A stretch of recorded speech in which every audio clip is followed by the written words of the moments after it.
जय Hind, good evening. आप सभी दोस्तों को मेरा प्यार भरा नमस्कार। पार्थ एकेडमी के ऑनलाइन प्लेटफॉर्म पर एक बार फिर आपका सभी का स्वागत है। दोस्तों, मैं आपके बीच में आज फिर हाजिर हूं लेकर एक धमाकेदार क्लास। साइंस से जुड़े हुए फिर वही 15 क्वेश्चन जिनका वेटेज आपके एग्जाम्स में बहुत ज्यादा होने वाला है। आज हम लोग पढ़ने वाले हैं प्रैक्टिस सेट 30 प्रैक्टिस सेट अभी तक मेरे द्वारा आप लोगों को कंप्लीट करवा चुके हैं। आज 31 की बारी है। दोस्तों, अभी तक मैंने अगर देखा जाए तो हर एक सेशन में 15 क्वेश्चन टारगेट किए हैं। इसके अनुसार अभी तक आपके 450 क्वेश्चन कंप्लीट हो चुके हैं। और अगर मैं एक्स्ट्रा कॉन्सेप्ट की बात करूं तो लगभग हजारों में ये संख्या जाएगी कि जितने क्वेश्चन मैंने अभी तक आपको कंप्लीट करवाए। तो आशा करता हूं कि आप दिन प्रतिदिन अपना लेवल बढ़ा रहे हैं और एग्जाम्स को लेकर टारगेट खुद को कर रहे हैं। दोस्तों, नोट्स बनाना और नोट्स बनाने के साथ में आपको पर डे इसका रिवीजन करना है, तभी इसका फायदा, इस क्लास का फायदा आपको देखने को मिलेगा।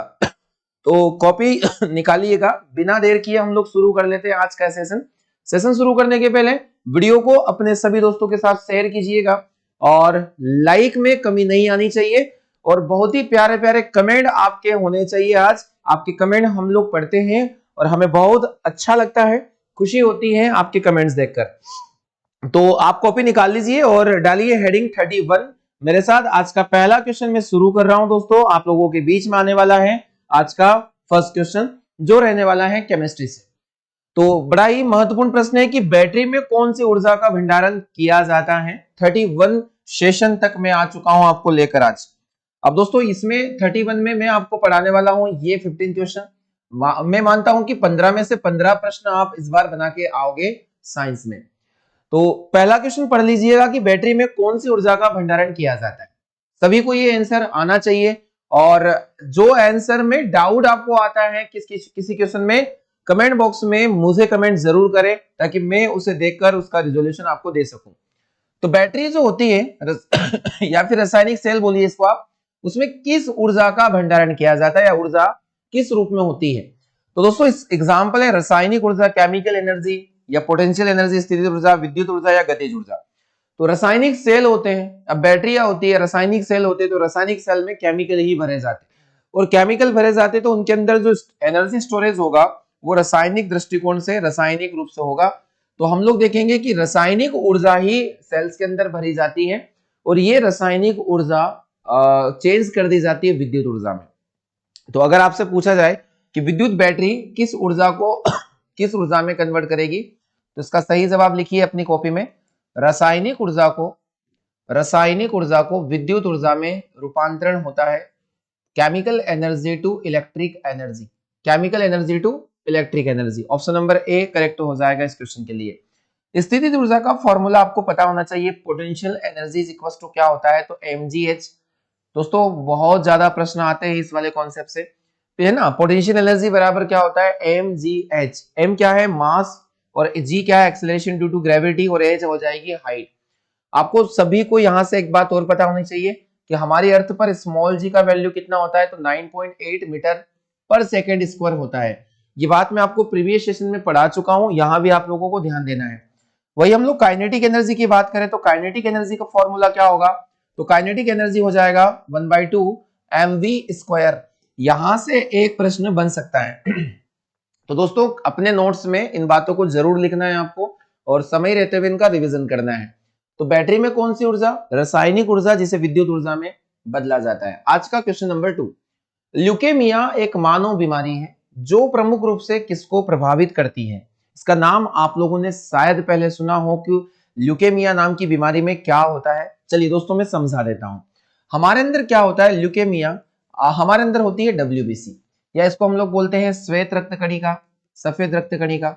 और श्वेत रक्त कणिका के अंतर्गत ये देखा जाता है कि ये संक्रमण से रक्षा करती है। इसका जीवन काल अगर देखें हम लोग तो 2 से 5 दिन तक होता है और ये ल्यूकोसाइट के नाम से भी जानी जाती है WBC। अब सवाल है कि जब हमारे शरीर के अंदर WBC की संख्या बढ़ जाए या संख्या में क्या हो जाए, वृद्धि हो जाए, तो WBC की जो अनकंट्रोल ग्रोथ होती है इसे ल्यूकेमिया के नाम से जाना जाता है। ल्यूकेमिया। और एक नाम और इसका ध्यान रखना है आपको, इसी को ब्लड कैंसर के नाम से जाना जाता है। ब्लड कैंसर के नाम से किस बीमारी को जाना जाता है, ल्यूकेमिया को। जिसमें किसकी संख्या में बढ़ोतरी होती है? तो इसमें संख्या बढ़ती है WBC की, या white blood cells uncontrol growth कर जाता है दोस्तों। अब कैंसर आपको पता है कि कैंसर में कोशिकाओं की अनकंट्रोल ग्रोथ ही होती है। अगर ये ग्रोथ WBC की हो तो इसे ल्यूकेमिया के नाम से जानते हैं। अब अगर WBC की संख्या में कमी होती है, WBC की अगर कमी हो जाए तो इसे ल्यूकोपिनिया नाम की बीमारी के नाम से जाना जाता है, ल्यूकोपिनिया। अब ल्यूकोपिनिया नाम के रोग में क्या होता है कि WBC की संख्या सामान्य से भी कम रह जाती है। अब आपको कमेंट बॉक्स में जाकर लिखना है, सभी को लिखना है, ऐसा नहीं कि किसी एक के द्वारा जवाब दे दिया गया तो आप लोग शांत रहेंगे, कि हमारे शरीर के अंदर WBC का क्या फंक्शन है, क्या वर्क है, इसकी संख्या कितनी होती है, इसका स्टडी क्या कहलाता है, इसका शेप कैसा होता है और कितने प्रकार की होती है। कमेंट बॉक्स में जाकर इस बात का जरूर आपको जवाब देना है। तो दोस्तों सही जवाब रक्त कोशिका यहाँ पर होगा इस प्रश्न के लिए, कि ल्यूकेमिया एक बीमारी है जो किसको प्रभावित करती है, तो ये हमारे ब्लड सेल्स को, और ब्लड सेल्स में भी किसको, WBC को या व्हाइट ब्लड सेल को। मैंने दोस्तों कमी और वृद्धि दोनों से होने वाले रोग आपसे डिस्कस कर लिए हैं। चलिए बढ़ते हैं क्वेश्चन नंबर 3 की ओर। क्वेश्चन नंबर 3 है आपकी स्क्रीन पर, और क्वेश्चन यहाँ पर पूछा जा रहा है कि इनमें से कौन सा पदार्थ तेजाब है? तेजाब है या एसिड है या अम्ल है? कुछ भी नाम आ सकता है। देखिए एसिड के बारे में कुछ बेसिक इंफॉर्मेशन आपको होनी चाहिए कि इनका स्वाद क्या होता है, तो इनका स्वाद होता है खट्टा। सभी अम्लों का स्वाद क्या होता है? खट्टा होता है। दोस्तों अम्ल क्या करते हैं? पानी में घुलकर H+ आयन देते हैं, H+ आयन प्रदान करते हैं, जल में घुलने पर ये H+ आयन प्रदान करते हैं, ये आपको ध्यान देना है। अगर हम लोग कुछ एग्जाम्पल की बात करें तो इसमें HCl या H2SO4 ये सब एसिड है, वही HNO3 नाइट्रिक एसिड, HNO3 हो गया, CH3COOH या एसिटिक एसिड। मैं एक बार फिर इसका नाम बोल रहा हूं, आपको लिखना है अपनी कॉपी में, HCl हाइड्रोक्लोरिक एसिड, H2SO4 यहाँ पर सल्फ्यूरिक एसिड होगा, और HNO3 नाइट्रिक एसिड होगा, और CH3COOH एसिटिक एसिड के रूप में जाना जाता है। तो सही जवाब हम देखेंगे कि तेजाब इनमें से कौन है? NaCl तो एक नमक होता है, साधारण नमक का फॉर्मूला NaCl है। KOH होता है पोटेशियम हाइड्रोक्साइड, जिसे हम लोग कास्टिक पोटास के नाम से भी जानते हैं, इसका कमर्शियल नेम कास्टिक पोटास होता है, इस बात को आपको ध्यान रखना है। H2SO4 सल्फ्यूरिक एसिड है, मैंने आपको पढ़ा दिया अभी कि सल्फ्यूरिक अम्ल एक प्रकार का एसिड है, तेजाब है, सल्फ्यूरिक अम्ल है, ठीक है। और यहाँ NaOH क्या है? तो ये कास्टिक सोडा है, कास्टिक सोडा। आप इससे कास्टिक सोडा, जो कपड़े धोने के साबुन होते हैं वो इसी से बनाए जाते हैं, कास्टिक सोडा, कास्टिक सोडा।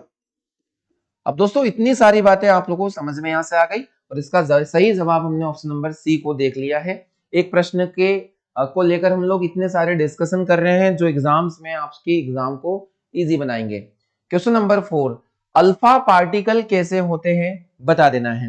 अब अल्फा, बीटा और गामा ये तीनों पार्टिकल्स के बारे में आपको पता होना चाहिए।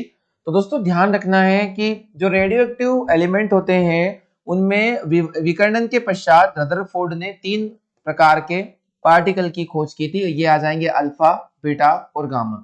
अल्फा पर प्लस आयन होता है, बीटा पर माइनस होगा, और ये उदासीन नेचर का होता है, गामा उदासीन नेचर का होता है। जैसे आपने इलेक्ट्रॉन प्रोटॉन न्यूट्रॉन पढ़ा है, तो इलेक्ट्रॉन पर नेगेटिव होगा, प्रोटॉन पर अल्फा, जैसे अल्फा जैसा यहाँ पर पॉजिटिव होगा प्रोटॉन पर, और न्यूट्रॉन की तरह गामा पर क्या हो जाता है? उदासीन हो जाता है।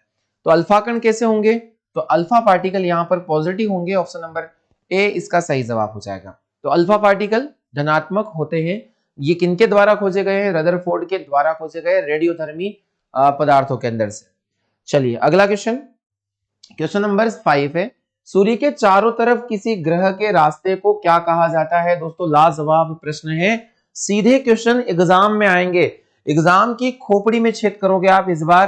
दोस्तों देखना पेपर ऐसा आएगा कि आप पलक झपकते हुए आंसर दोगे, बिना ऑप्शन देखे हुए आंसर दोगे। बस सारे सेशन अच्छे से पढ़ लीजिए हमारे। सूर्य के चारों तरफ किसी ग्रह के रास्ते को क्या कहा जाता है? देखिए हमने देखा है कि बीच में बिल्कुल सन है, और सन के चारों तरफ ऐसे ऑर्बिटल बने हुए हैं, इस प्रकार ऑर्बिटल बने हुए हैं, यानी कि ऐसी कक्षाएं बनी होती है। तो इन्हें ऑर्बिट के नाम से जाना जाता है। क्या कहा जाता है? ऑर्बिट। ऑर्बिट, या फिर इन्हें हम लोग कक्षा के नाम से भी जान सकते हैं, या कोश भी बोल सकते हैं। तो हर एक ग्रह की अपनी खुद की कक्षा होती है, और इन कक्षाओं में सारे ग्रह एक नियत वेग के साथ में घूमते हैं।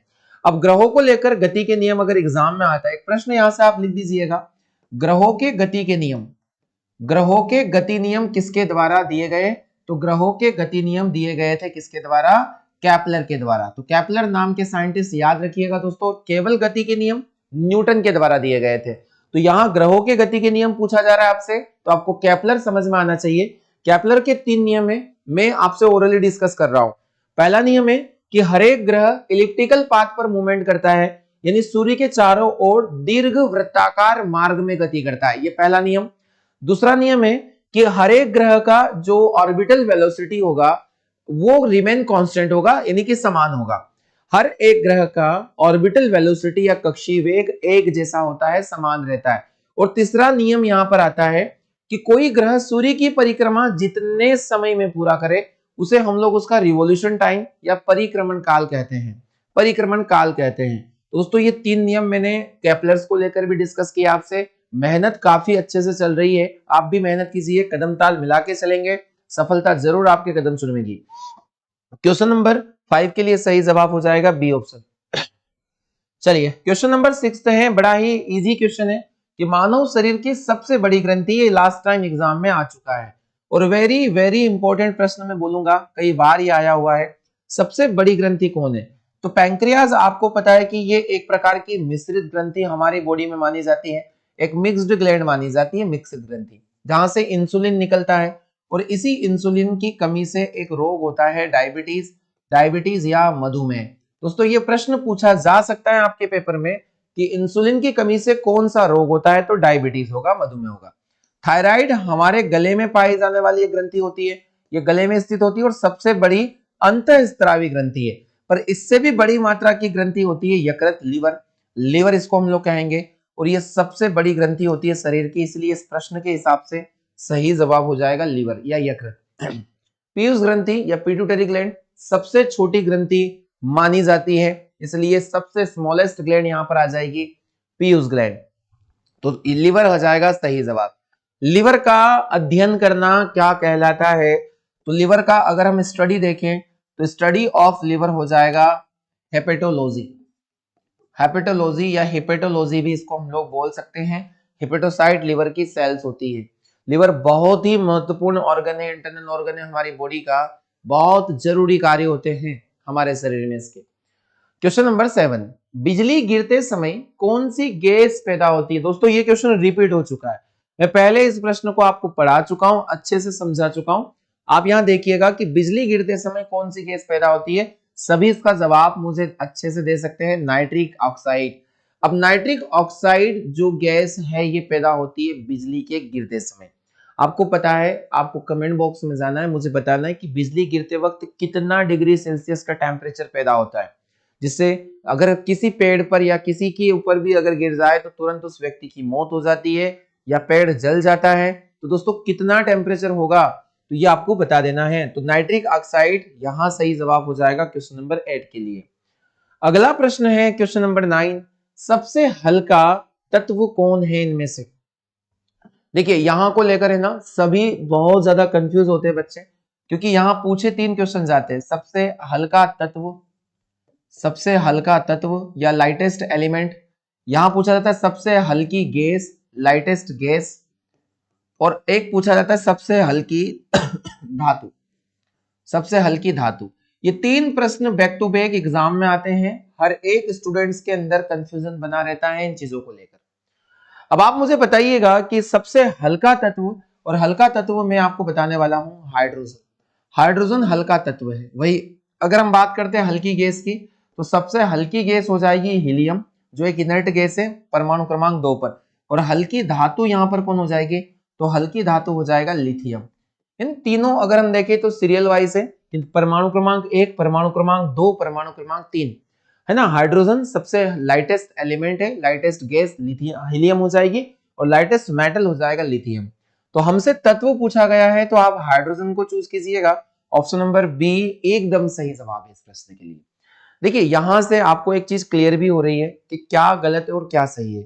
कई सारे बच्चे हल्के तत्व में हीलियम लगाकर आ जाते हैं और घर आके बड़ा पछतावा होता है कि हमने गलत कर दिया। चलो अगला क्वेश्चन देखो जरा, अपने स्क्रीन पर है और जवाब देने की कोशिश करें आप सभी कि 1 किलो कैलोरी में कितनी कैलोरी प्रेजेंट होती है। कैलोरी के बारे में बताना है। आपके ऑप्शन है 1 किलो कैलोरी में कैलोरी का मान बताना है 100 कैलोरी या फिर 100 के 1000 कैलोरी है, 1000 कैलोरी है, या फिर 10 कैलोरी है, और या फिर 10,000 कैलोरी है। दोस्तों सबसे पहला सवाल कि कैलोरी क्या है, तो कैलोरी उष्मा की माप है, उष्मा की माप है कैलोरी, या उष्मा की इकाई हम लोग बोल सकते हैं। हमारे अंदर जो निहित ऊर्जा होती है वो कैलोरी के फॉर्म में होती है। जैसे हमें एक दिन को सरवाइव करने के लिए अप्रोक्सीमेट 2000 से 2200 calorie energy per day required होती है, आपको बताना है। तो यहाँ तो सिंपल एक क्वेश्चन पूछा है कि 1 किलो कैलोरी, आप इसको ऐसे याद रखें कि 1 किलोग्राम बराबर कितने ग्राम, तो 1 किलोग्राम बराबर 1000 ग्राम होता है ना, उसी प्रकार 1 किलो कैलोरी बराबर 1000 कैलोरी होगा, 1 किलो कैलोरी बराबर 1000 कैलोरी होगा। दोस्तों समझ में आया आप लोगों को? बहुत ही अच्छा प्रश्न, और ऐसे यूनिट कन्वर्ट करने के लिए क्वेश्चन यहां से पूछे जा सकते हैं। चलिए क्वेश्चन है 12। अभी हमने 11 क्वेश्चन देख लिया है। अच्छा यहाँ 11 क्वेश्चन गायब हो रहा है, मैं देख लेता हूं यहाँ पर, ठीक है। 7 और 11 क्वेश्चन यहाँ पर मिस है। चलिए कोई बात नहीं, आगे हम लोग देख लेते हैं अगर कुछ क्वेश्चन रहते हैं तो, है ना। क्वेश्चन नंबर 11 यहाँ पर नहीं है, 12 क्वेश्चन है। इनमें से कौन सा रोग दूषित भोजन से होता है, बता देना है। दूषित भोजन से होने वाली बीमारी को बताना है। अगर गंदा खाना खाते हैं तो कौन कौन से रोग हो सकते हैं। देखिए सबसे पहले हम बात करते हैं ट्यूबरकुलोसिस। ट्यूबरकुलोसिस पूरी, इसका पूरा नाम फुल शॉर्ट नेम होता है टीबी। इसको ट्यूबरकुलोसिस या फिर हम लोग इसे तपेदिक के नाम से भी जानते हैं, या इसी का नाम होता है क्षय रोग। क्षय रोग दोस्तों ये एक बैक्टीरिया के द्वारा होने वाला रोग है। इस बैक्टीरिया का नाम है माइक्रोबैक्टीरियम ट्यूबरकुलोसिस। ये इसमें खांसी चलती लंबे समय तक, और फेफड़ों से संबंधित ये रोग माना जाता है। फेफड़ों से संबंधित यह रोग माना जाता है, इतना आपको ध्यान रखना है। अब हम लोग बात करते हैं टाइफाइड की। अब दोस्तों टाइफाइड क्या होता है, इसे हम लोग आंत ज्वर भी कहते हैं, आंतों का बुखार, आंत का बुखार या आंत का ज्वर, या इसका एक नाम और भी है, इसे हम मोती जरा के नाम से भी जानते हैं। दोस्तों आप सभी ने इस बीमारी को पढ़ा है, सुना है अच्छे से, मोती जरा होता है टाइफाइड, और बहुत ज्यादा लंबे समय तक चलने वाली ये बुखार होती है, ये होती बैक्टीरिया से है। और ये अगर हम लोग देखें तो दूषित खाना जिसका संचार मक्खियों के द्वारा हो या कुछ और माध्यम से हमारे पास में आ जाए, तो गंदा खाना या दूषित खाना खाने से ये बीमारी हो सकती है। तो टाइफाइड ही इसका सही जवाब होगा, टाइफाइड। साल्मोनेला टाइफी, मैं इस बैक्टीरिया का नाम लिखने वाला हूं आपके बीच में। इस बैक्टीरिया का नाम है साल्मोनेला टाइफी। साल्मोनेला टाइफी ये एक बैक्टीरिया है जो इसको फैलाएगा और आंतों को प्रभावित करता है दोस्तों। और इसका एक टेस्ट होता है, इसकी जांच कौन सी होती है, इसकी जांच होती है विडॉल। तो विडॉल टेस्ट किसके लिए किया जाता है, तो विडॉल किया जाता है टाइफाइड के लिए। चिकन पॉक्स की बात करें दोस्तों, तो चिकन पॉक्स वायरस से होने वाला रोग है। चिकन पॉक्स वायरस से होने वाला रोग है। और एबोला भी क्या है, तो एबोला भी वायरस है। एबोला भी वायरस है, ये दोनों वायरस है और दोनों बैक्टीरिया के डिजीज है। टाइफाइड मक्खियों से फैल सकता है, जो घरेलू मक्खी होती है, हाउस फ्लाई, और यही गंदा खाना या दूषित जल पीने से भी हो सकता है। तो दूषित भोजन से टाइफाइड होगा, सही जवाब होगा हमारे इस प्रश्न के लिए। क्वेश्चन नंबर 11, देखिए 11 यहाँ आ चुका है, आगे पीछे हो गए, आपको कंफ्यूज नहीं होना है। 11 यहाँ आ गया 12th के बाद। तो एक मछली श्वसन के लिए किसका उपयोग करती है, आपको बता देना है। तो मछली के अंदर श्वसन अंग के रूप में हम लोग अगर देखें तो गलफड़े, गलफड़े या फिर इसके अंदर आ जाता है गिल्स, गिल्स या गलफड़े इसका उपयोग करेगा। इस श्वसन तंत्र को लेकर अलग अलग क्वेश्चन एग्जाम में पूछे जाते हैं। आपसे पूछा जा सकता है कि केचुए का श्वसन अंग क्या है, तो केचुआ त्वची श्वसन करता है। केचुआ त्वची श्वसन करता है दोस्तों, ध्यान देना है। अब हम बात करते हैं बिच्छू की। तो बिच्छू का श्वसन अंग ये पूछा जा चुका है आपसे, तो इसका नाम हो जाएगा बुकलंग्स। क्या नाम हो जाएगा, बुकलंग्स। दोस्तों आप सीरियस होके पढ़िए, बहुत ज्यादा मेहनत हो रही है। ये क्लासेस पूर्णतः निःशुल्क हम लोग प्रोवाइड कर रहे हैं आप लोगों के लिए दोस्तों, और मेहनत उतनी ही होती है। और आपके ना तो उसमें शेयर आते हैं, ना ही कोई लाइक आता है, तो बड़े खतरनाक लोग हो तुम लोग, है ना। तो दोस्तों ध्यान दीजिएगा इस बात का। तो गिल्स या गलफड़े श्वसन अंग का नाम हो जाएगा, और केचुआ त्वची श्वसन बिच्छू, और बिच्छू करेगा बुकलंग्स के द्वारा। और मनुष्य का श्वसन अंग क्या है, तो मनुष्य का श्वसन अंग है फेफड़े। फेफड़े ध्यान देना है। और मेंढक अगर पूछा जाता है तो मेंढक में भी फेफड़े आ जाएगा, या नम त्वचा, नम त्वचा इसमें याद रखना दोस्तों, ये भी मोस्ट इंपोर्टेंट क्वेश्चन बनेगा। तो गिल्स के लिए मछली यहां पर सही है। क्वेश्चन है आपके पास 12, चलिए वो क्वेश्चन हो सकता है नंबर्स आप लोग थोड़ा सा ठीक कर लीजिएगा, है ना। आज नंबर्स थोड़े से इधर उधर हो गए, बाकी क्वेश्चंस वही है सारे के सारे। कौन सी गैस जहरीली है? इसमें ऑप्शन है ऑक्सीजन, हाइड्रोजन, कार्बन मोनोऑक्साइड या फिर नाइट्रोजन ऑक्साइड। अब टॉक्सिसिटी रखने वाली गैस की अगर हम बात करें तो ऑक्सीजन तो हम लोग लेते हैं, हाइड्रोजन भी इतनी जहरीली नहीं होती है। पर अगर हम लोग देखें वाहनों से निकलने वाला जो धुआं होता है, वाहनों से जो धुआं निकलता है, इस धुएं में कार्बन मोनोऑक्साइड का परसेंटेज काफी ज्यादा होता है और ये बहुत ही टॉक्सिक गैस है और प्रदूषक है, एक प्रकार का पोल्यूटेंट है। जो ये धुआं होता है वाहनों से, उसमें कार्बन मोनोऑक्साइड CO प्रेजेंट होता है और सही जवाब हमारे लिए यहाँ हो जाएगा कार्बन मोनोऑक्साइड। बहुत ही हानिकारक गैस मानी जाती है ये हमारे लिए दोस्तों। तो सही जवाब सी हो जाएगा 12 के लिए। 13, लाल रिबन हरे बल्ब के ऊपर कैसा दिखाई देगा, बता देना है। लाल रिबन को हरे बल्ब के पास ले जाया गया। दोस्तों लाल रिबन का लाल दिखना किस वजह से होता है? जैसे मैं आपसे बोलूं कोई वस्तु आपको पीली दिखाई दे रही है, येलो कलर की दिखाई दे रही है, इसका मतलब वो वस्तु येलो कलर को आपकी आंखों तक रिफ्लेक्ट कर रही है और बाकी रंगों को, येलो को छोड़कर बाकी कलर्स को वो एब्जॉर्ब कर रही है। जैसे रेड कलर, तो रेड कलर की अगर कोई वस्तु दिखाई दे रही है तो वो रेड कलर को आपकी आंखों तक रिफ्लेक्ट कर रही है, पर रेड को छोड़कर वह सभी रंगों को क्या कर रही है? एब्जॉर्ब कर रही है। याद रहेगा आप लोगों को। तो वैसे ही अगर मैं लाल रिबन को हरे बल्ब में ले गया तो लाल रिबन का नेचर है लाल को क्या करना? रिफ्लेक्ट करना, और लाल को छोड़कर सभी को क्या करना? एब्जॉर्ब करना, और सभी को एब्जॉर्ब करना, तो यहाँ हरा रंग भी क्या हो जाएगा? एब्जॉर्ब हो जाएगा। इसीलिए ये लाल रिबन वहां कैसा दिखेगा? काला दिखेगा। तो सही जवाब हो जाएगा ऑप्शन नंबर ए। किसी भी दूसरे रंग के वस्तु को या फूल को या रिबन को आप दूसरी किसी लाइट के पास ले जाते तो वो ब्लैक ही दिखेगा। दोस्तों इस बात का जवाब आपको मिल चुका है, क्योंकि वस्तु जिस रंग की दिखाई देती है वो उस रंग के प्रकाश को आपकी आंखों तक रिफ्लेक्ट करती है, तभी वो उस रंग की दिखाई दे रही है। क्वेश्चन नेक्स्ट है, हम लोग देख लेते हैं। मेंढक के हृदय में कितने चैम्बर होते हैं? नंबर आप ठीक कर लीजिएगा सीरियल वाइज, नंबर मेरा मैटर नहीं है, मैं पढ़ा रहा हूं आपको क्वेश्चन और उनके कॉन्सेप्ट। मेंढक के हृदय में कितने हार्ड चैम्बर होते हैं? तो सभी को पता है। अगर हम लोग अच्छे से इसको समझें तो मछली के हृदय में कितने कक्ष है? तो मछली के हृदय में 2 चैम्बर हार्ट होते हैं, 2 कक्ष माने जाते हैं, एक आलिंद और एक निलय।